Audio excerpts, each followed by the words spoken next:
Guilty on all counts. In just 2 short hours, the jury found that Wade Wilson killed Kristine Melton and Diane Ruiz back in October 2019. He was also convicted of 4 other charges.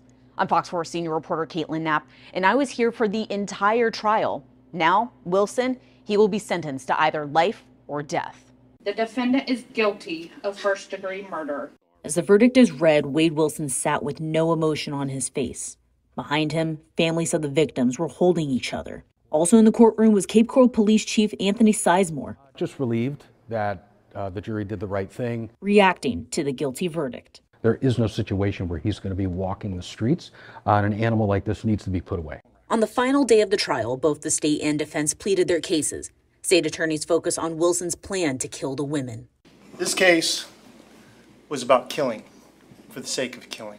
Assistant State Attorney Andres Gardner says Wilson had no remorse when he killed Melton and Ruiz. Despite his bragging, his boasting, and the excitement he wants to feel, this case was nothing more than a graphic, vulgar display of power. Gardner says Wilson clearly planned to murder them.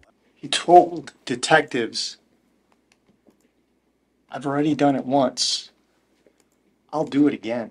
Defense attorney Lee Hollander didn't argue whether or not Wilson killed the women. He told the jury the evidence shows he did not plan to do it, which would make it second-degree murder and means Wilson would not be sentenced to death.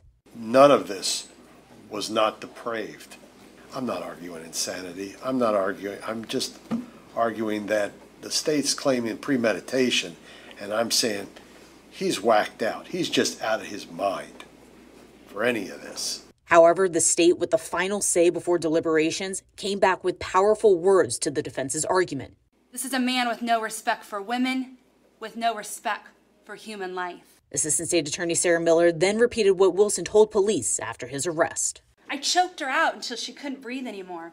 It came across my mind to murder, just kill, kill, kill. Wilson will go to the penalty phase next Thursday. What this means is that the state will argue that he should be sentenced to death, while his defense attorneys will try to spare his life. And as I've been doing this entire time during the trial, I will keep you updated on Wilson's fate.